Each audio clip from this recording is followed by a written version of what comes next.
Boa noite a todos. Se alguém ainda não me conhece, eu sou Jaqueline, sou fisioterapeuta, tenho uma filha chamada Luísa, sou casada com Leonardo. Está apresentado. Eu vou falar hoje, dando continuidade ao que o Dudu começou, né, a falar na semana passada, né? Na verdade, o que acontece, né, nesse momento do Evangelho que a gente vai conversar um pouquinho hoje é exatamente a sequência, né, daquilo que aconteceu na semana passada. Então eu queria pedir para vocês abrirem Lucas capítulo 24, versículo 36. Lucas capítulo 24, versículo 36.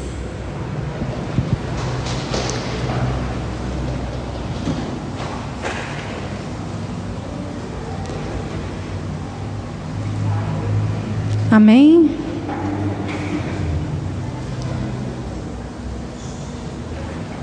Então, só para a gente se situar, antes de eu começar a ler, em que momento a gente está, né, nessa passagem? A gente tem a ressurreição de Jesus, né? As mulheres se encontraram com o anjo quando foram ao sepulcro, né? E voltaram dizendo que o anjo falou que ele está vivo, né? Depois vem aquele momento de Jesus com os discípulos que estavam a caminho de Emaús, né? E aí eles também estavam caminhando, se encontram com Jesus e voltam atrás, né? Retornam junto dos outros, né? Para falar, olha, aconteceu isso, a gente encontrou com ele, né? Então estava meio que um buchicho ali, né? E aí a gente chega nesse momento, né? Tava aquele buchicho, olha, tem gente dizendo aí que Jesus ressuscitou, né? Então vamos lá. Versículo 36. Enquanto ainda falavam dessas coisas, Jesus apresentou-se no meio deles e disse-lhes: a paz esteja convosco. Perturbados e espantados, pensaram estar vendo um espírito. Mas ele lhes disse: por que estáis perturbados? E por que essas dúvidas nos vossos corações? Vede minhas mãos e meus pés, sou eu mesmo. Apalpai e vede. Um espírito não tem carne, nem ossos, como vedes que eu tenho. E dizendo isso, mostrou-lhes as mãos e os pés. Mas vacilando eles, ainda e estando transportados de alegria, perguntou: tendes aqui alguma coisa para comer? Então ofereceram-lhe um pedaço de peixe assado. Ele tomou e comeu à vista deles. Depois lhes disse: isto é o que vos dizia quando ainda estava convosco. Era necessário que se cumprisse tudo o que de mim está escrito na lei de Moisés, nos profetas e nos salmos. Abriu-lhes então o Espírito, para que compreendessem as Escrituras, dizendo: assim é que está escrito, e assim era necessário que Cristo padecesse, mas que ressurgisse dos mortos ao terceiro dia, e que em seu nome se pregasse a penitência e a remissão dos pecados a todas as nações, começando por Jerusalém. Vós sois as testemunhas de tudo isso. Eu vos mandarei o prometido de meu Pai. Entretanto, permanecei na cidade até que sejais revestidos da força do alto. Palavra do Senhor. Perdão, palavra da salvação. Que momento incrível, né? Vocês já se imaginaram nesse lugar, nesse momento? Todo mundo ali chorando porque Jesus tinha sido crucificado, né? Foi toda aquela cena, né, horrorosa. A maioria dos discípulos se mandou, se escondeu. Na hora que Jesus morreu, não estavam todos ali, né? A gente sabe que Nossa Senhora estava ali, né, com um discípulo amado. E onde estavam os outros naquele momento, né? Estavam escondidos, com medo, estavam tristes, apavorados, né? E daí começa aquele vucu-vucu, né? E ó, Jesus ressuscitou. E ninguém... Como assim, né? Como assim ele ressuscitou, né? E aí, de repente, ele aparece na frente de todo mundo, né? Que momento inexplicável, né? Eu imagino para aquelas pessoas, e a gente tem que se colocar nesse momento, né? Quando é que a gente se dá conta de que Jesus ressuscitou, né? E esse momento, eu imagino que tenha sido um momento de grande emoção para aquelas pessoas que estavam ali, né, naquele tempo, vivendo isso, né? E por que eu estou falando isso? Porque quando a gente fala de memória, né, eu sou fisioterapeuta, então eu entendo um pouquinho, né? A gente fala um pouco de memória, estuda a memória, né? O que a gente grava na nossa memória? A gente grava aquelas coisas que emocionalmente têm um aspecto mais positivo ou negativo, né? Aquilo que é o dia a dia, o trivial, né? O almoço que a gente comeu há 8 dias atrás, a gente já não lembra mais, né? A gente se lembra dos momentos especiais, né? Então, esse momento, Jesus sabia que esse momento seria um momento muito especial, né? Então ele escolheu com muito cuidado, né, tudo que ele falou ali, né? E ele fala muitas coisas nesse texto, muitas coisas, e cada uma delas nos traz uma informação extremamente importante, né? Então é um pouco disso que a gente vai discutir agora, né? A gente vai conversar um pouquinho, né? Essa passagem ela nos traz dois objetivos, né? Por que Jesus apareceu ali para eles, né? Então, no primeiro momento, quando Jesus aparece, né? O que ele quer? Ele quer que todos acreditem que ele ressuscitou, né? Ele veio se mostrar ressuscitado para os seus amigos, né? Então é aquele momento em que ele se deixa tocar, né? Ele fala, ele se deixa tocar, e ele faz alguns gestos para que as pessoas realmente acreditem que ele está ali, que aquilo não é uma visão, que aquilo não é imaginação, que aquilo não é um espírito, né? E a primeira frase que ele diz é: a paz esteja convosco, né? Essa frase tem alguma importância? Nesse momento, tem muita importância, né? Que paz era a última coisa que eles estavam sentindo ali naquele momento, né? Era um momento de tristeza, de ausência do Senhor, né? De falta de esperança em relação ao futuro deles mesmos, né? Ao que eles iam fazer da vida deles. E quando Jesus vem e diz: a paz esteja convosco, ele não está falando de qualquer paz, né? Ele está falando de uma paz que é muito além daquela paz de consciência, da paz de ausência de guerra, de ausência de conflito, né? Ele está falando da paz,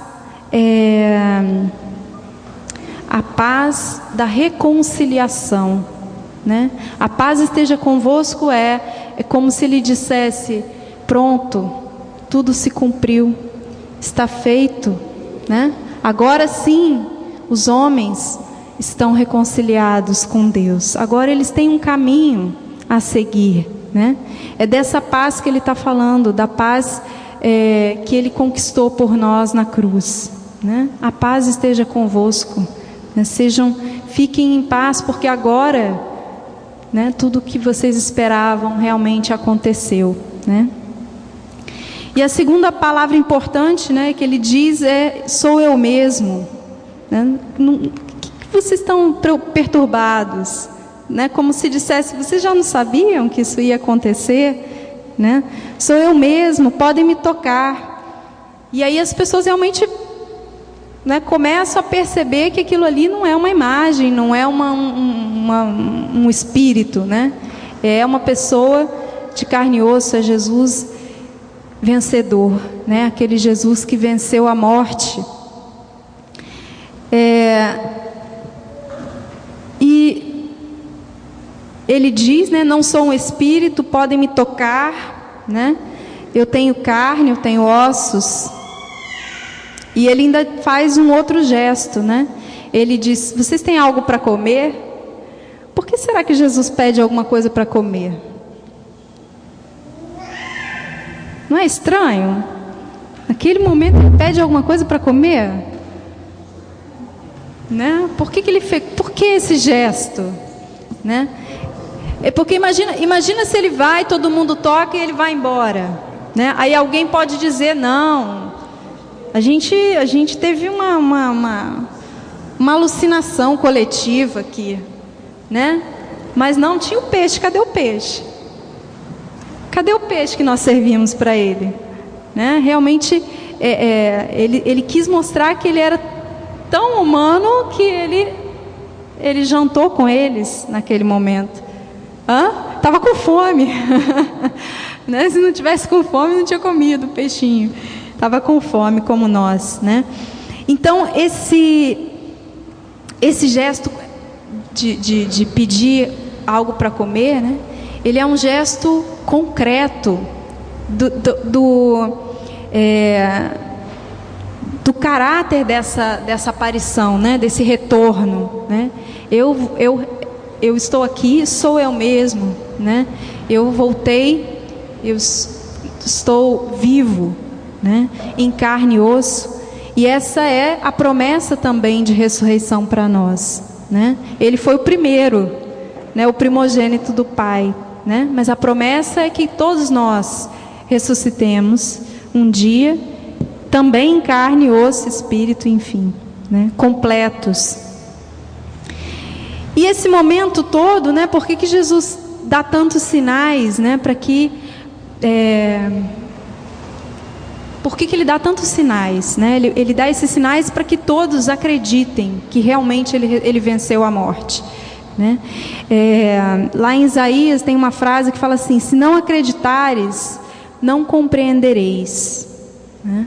Então era preciso não só que as pessoas ouvissem falar que ele ressuscitou, era preciso que elas acreditassem, né? E por isso ele deu tantas provas, né? Tantos sinais dessa ressurreição. E nesse momento eu queria que cada um, né, pensasse na sua própria história, né, o que Jesus fez para que você acreditasse. Né, se você acredita, pode ser que alguém ainda não acredite, seu momento vai chegar. Né? Mas para quem acredita que ele ressurgiu dos mortos, que ele ressuscitou dos mortos, o que foi que ele fez na tua vida para que você acreditasse? Porque ouvir falar, a gente ouve falar sempre, né? Desde criança, esse tal de Jesus, dizem que ressuscitou, né? Quando é que isso passou a ser verdade para mim e para você? Vocês conseguem se lembrar?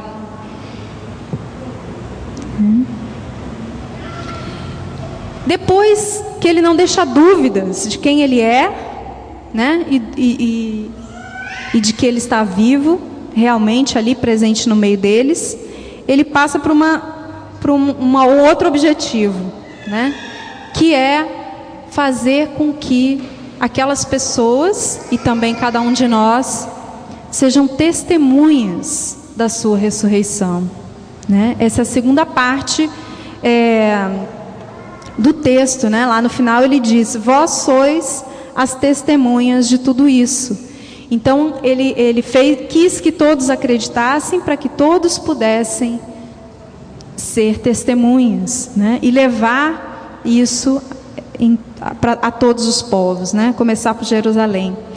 E para isso, nesse evangelho, ele nos mostra 4 elementos fundamentais, 4 coisas importantes para que isso possa se concretizar, né? Não basta você ouvir falar, né? Então, o primeiro elemento seria o discernimento, a capacidade de compreender a palavra de Deus, né? Eu não sei se vocês se lembram, mas lá no versículo 45, quem está com a Bíblia aberta ainda, está escrito assim: abriu-lhes então o Espírito, para que compreendessem as Escrituras. Então, a partir do momento que você crê, você passa a compreender, né? Não é o inverso. Quando a gente fala cientificamente falando, primeiro a gente entende para depois acreditar que aquilo é verdadeiro, né? Não é assim que funciona? Vamos testar aqui para ver se isso aqui funciona. Se funcionar, eu acredito. Não é isso? E aqui funcionou na ordem inversa, né? A partir do momento que você crê, pela forma como Jesus se mostra para você na tua vida, é que você vai poder compreender tudo aquilo que está escrito na palavra de Deus, né? É que a partir do momento que você acredita que Ele ressuscitou, as coisas começam a fazer sentido para a gente, né? Então ele diz lá: então lhes abriu o entendimento para compreenderem as Escrituras. E a partir daí as coisas passavam a fazer sentido, né? Isso muitas vezes na nossa história isso acontece também. Quantas vezes a gente leu uma passagem e não entendeu, né? Aí um belo dia aquilo muda de figura, né? Aquela passagem ela aparece na tua vida e passa a fazer sentido, e você, agora isso faz sentido, né? Nunca tinha pensado dessa forma, né? Então esse é um ponto importante. A partir do momento que você acredita, né, o próprio Deus te dá a graça de compreender, né, de compreender o que Ele diz, de compreender as Escrituras. Se você ainda não compreende, é algo que vale muito a pena você pedir, né? Que Deus abra o meu coração, que Ele abra a minha mente, para que eu compreenda o que Ele diz através da palavra, né? O segundo elemento é o conteúdo do que você deve testemunhar, né? O que é que... sois minhas testemunhas. Testemunhas de quê? Então ele fala lá no versículo 46 e 47. O que aqueles apóstolos deveriam pregar? O que eles deveriam levar adiante? Qual a mensagem essencial, né? Eis o que está escrito: o Cristo padecerá e ao terceiro dia ressurgirá dentre os mortos, e em seu nome se pregará o arrependimento e a remissão dos pecados em todas as nações, né? Então esse é o testemunho que Jesus quer de cada um de nós, né? Que a gente compreenda o que aconteceu, né? Porque foi necessário tudo isso, porque foi necessário todo aquele sofrimento, porque foi necessária a morte de Jesus, né? Sem a morte de Jesus não haveria ressurreição. Então foi necessário o sofrimento para que depois Ele tivesse a glória da ressurreição, né? Ele se apresentasse na glória da ressurreição. E Ele pede, né, que se pregue o arrependimento e a remissão dos pecados. É o motivo pelo qual tudo isso aconteceu, né? Para que nós pudéssemos, a humanidade pudesse se reconciliar com Deus, com o Pai, né? Através dele, né? Através de tudo isso que aconteceu. O terceiro elemento, né, o terceiro ponto é a responsabilidade de quem conhece a Jesus, né? Aqueles apóstolos tinham convivido com Jesus, né? Eles caminharam ao lado de Jesus, eles viveram com Jesus, e a partir disso Jesus coloca para eles a responsabilidade de ser testemunhas, né? A responsabilidade de quem conhece, né? Você só pode falar de algo que você conhece, e por isso é tão importante isso que estava sendo falado aqui agora há pouco, né? Como é que a gente conhece a esse Jesus, né? Como é que a gente conhece? A gente conhece através das obras que Ele faz na nossa vida, sim, mas principalmente através da intimidade com Ele, da oração, né? Do nosso dia a dia, da nossa proximidade, da nossa busca, né? Então é a partir daí que Ele faz essa não é uma constatação, me falta a palavra, mas Ele diz assim, Ele não diz assim, venham ser, não é um convite, né? Para aqueles não é um convite, para nós que conhecemos a Jesus também não é um convite, né? É um fato. Vós sois minhas testemunhas, vocês são as minhas testemunhas, né? A partir daquilo que vocês viveram comigo, a partir da vida que vocês têm comigo, a partir do momento que eu me revelei a vocês, né? Como um Deus vivo, né? Ressuscitado. E por fim, o quarto e último elemento é a promessa de capacitação, né? Tá, nós temos que ser testemunhas, nós sabemos que nós temos que ser testemunhas, nós temos que compreender a palavra de Deus, né? Aprender a palavra de Deus, entender o que Deus nos fala.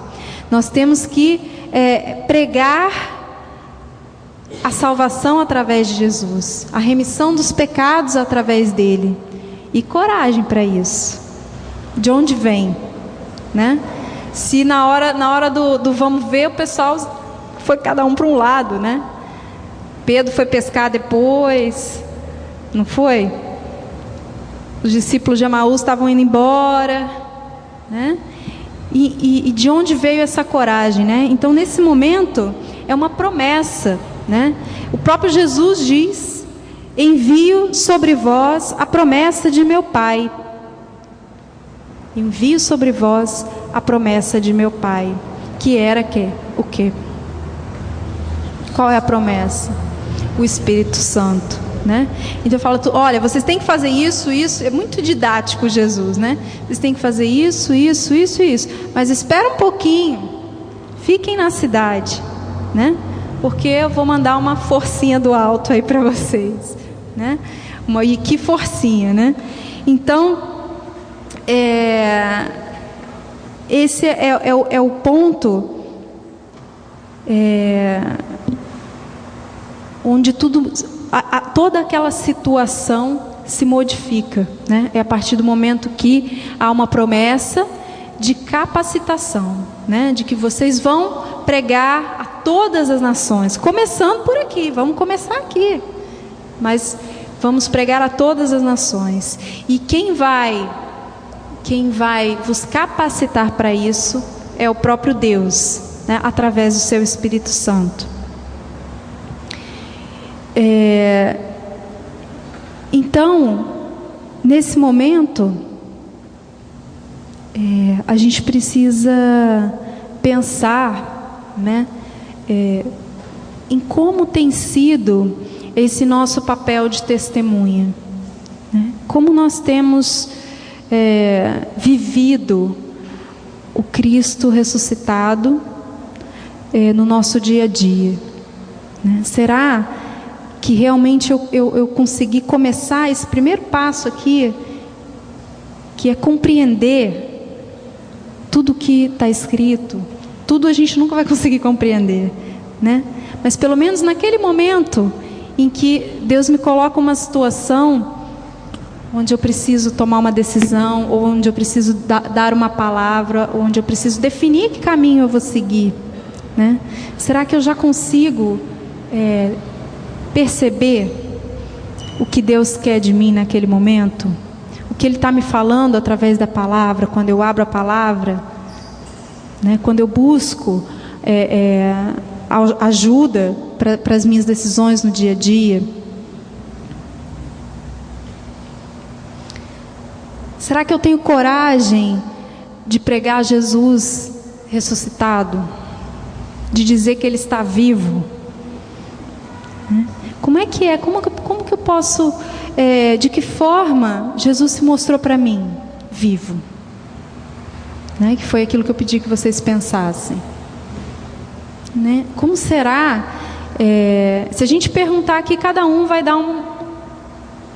contar uma história diferente. Né? Mas muitas vezes, através da tua história, daquela forma como você se encontrou com Jesus, você consegue muitas vezes gerar o interesse do outro pela tua história e por esse Jesus que fez isso tudo na sua vida. Né? É a importância dos testemunhos. A gente aqui na turma, quantas vezes, né, a gente é tocado e às vezes a gente percebe como Deus é maravilhoso, né, através dos testemunhos das pessoas que se dispõem a falar para a gente, né, daquilo que aconteceu na vida delas e de como Deus agiu na vida delas. Né? Então, e por fim, como será que está a nossa relação com o Espírito Santo? Será que a gente tem essa intimidade com o Espírito Santo? O Padre Alexandre costuma falar que a gente tem que convidar o Espírito Santo quando a gente acorda de manhã, né? E falar com ele: e aí, Espírito Santo, o que nós vamos fazer hoje? Né? Que ele tem que ser aquele nosso companheiro do dia a dia, né? Como será que é a nossa relação com o Espírito Santo?